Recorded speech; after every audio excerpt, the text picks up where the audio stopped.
Hala, be, ang ganda pala sa Central Visayas. Ano yung pinapanood mo, be?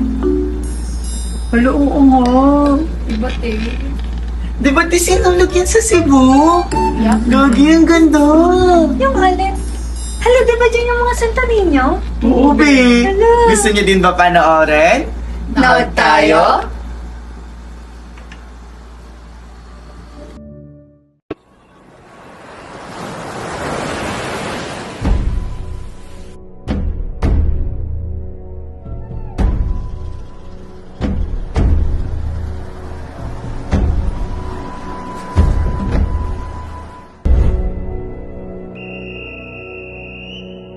Sugod na sa sinulog kitang tanan mapit sa inyo.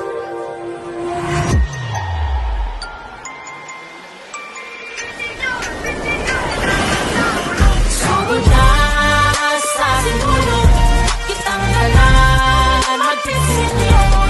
Sugod na sa sinulog kitang tanan mapit sa inyo.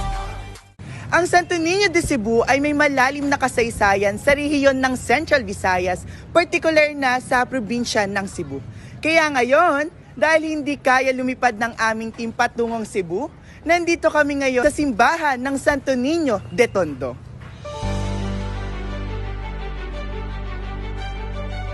Ako po si Riley Reyano, isang matagal ng deboto ng Santo Niño de Tondo.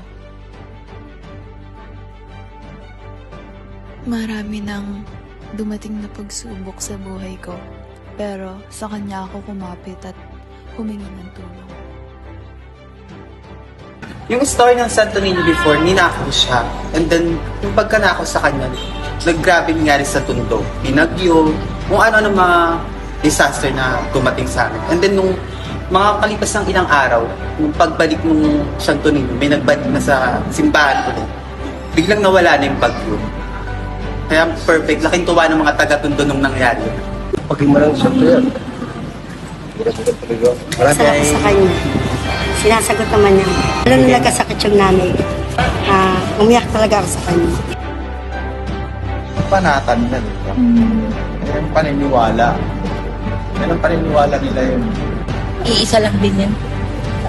Kasi parehas ang piyesta rito eh. Tsaka piyesta sa Cebu. Naniniwala ako na iisang Santo Niño lang ang ating dinadasalan.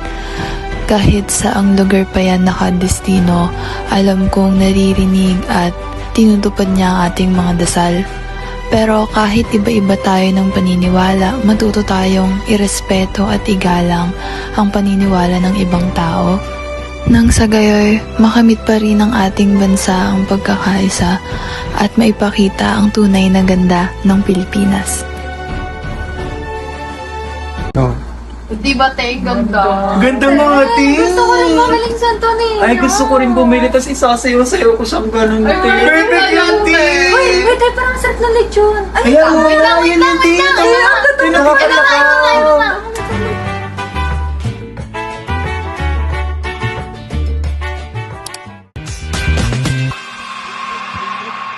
Nakatikim ka na ba ng lechong gawang Cebu?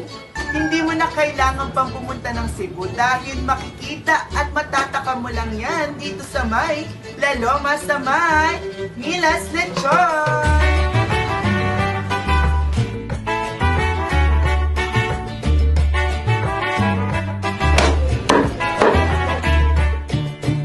Naging mapalad ang aming team upang mabigyan tayo ng panayam mula sa isang dekalidad na may-ari ng isang lechonan business, which is si Nanay Mila.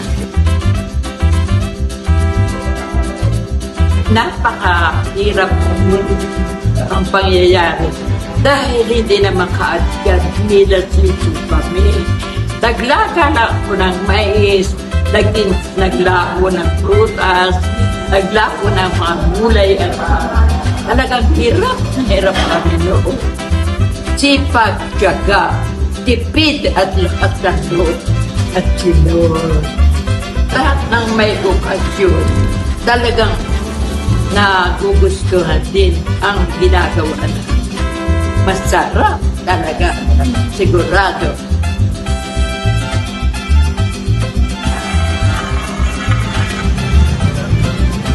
Ngayon, ipapakita ko sa inyo ang tamang proseso ng pagluluto ng lechon. Let's go. Kung mapapansin nyo, iniihaw siya through uling. Diyan lang siya. Nakababad siya po from 2 to 3 hours. Actually, yung pagluluto sa lechon is nakadepende siya sa size. Kung mas malaki siya, mas matagal siyang ihawin. Pero kung mas maliit, mas mabilis siyang maluto. But wait! There's more! Alam nyo ba na ang lechon ay hindi lang siya iisang putahe? Dahil marami ring pwedeng maging putahe ang gawin dito. Tulad na lamang ng lechon paksiw, dinuguan, bopis, at sisig. At iyan ang ilan sa mga putahe na pwede nating magawa dahil sa lechon. Dito sa Gilas Lechon!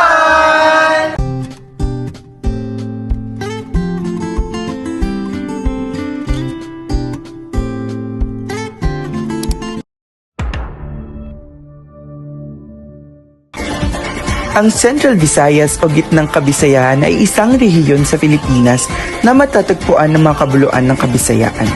Binubuo ito ng 4 na lalawigan, Bohol, Cebu, Negros Oriental at Siquijor.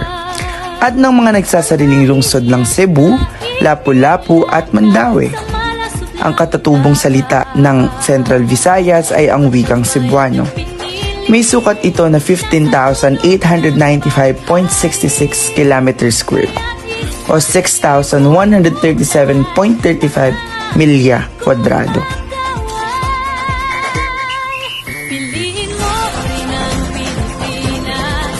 Ang Cebu ay isang lalawigan ng Pilipinas na matatagpuan sa rehiyon ng Gitnang Visayas. Ang kabisera nito ay ang lungsod ng Cebu. Isang mahabang mapayat na pulo ang Cebu na may habang 225 kilometro o 140 milya. Mula sa hilaga hanggang timog at napapalibutan ng 167 nakalapit na maliliit na mga pulo na kinabibilangan ng pulo ng Mactan, pulo ng Bantayan, pulo ng Malapaskwa, pulo ng Olango at ang mga pulo ng Camotes. Sa daan-daang mga pulo nito, ang iba dito ay hindi tinitirhan na naging dahilan upang maging tanyag ang mga ito sa mga turista. Alam niyo ba, ang lungsod ng Cebu ay ang kabisera ng lalawigan ng Cebu sa Pilipinas at ang ikalawang pinakamahalagang sentrong urbano ng bansa. Matatagpuan ang lungsod sa pulo ng Cebu at ang pinakamatandang paninirahang Kastila sa bansa. Mas matanda pa sa kapital ng bansa, ang Maynila.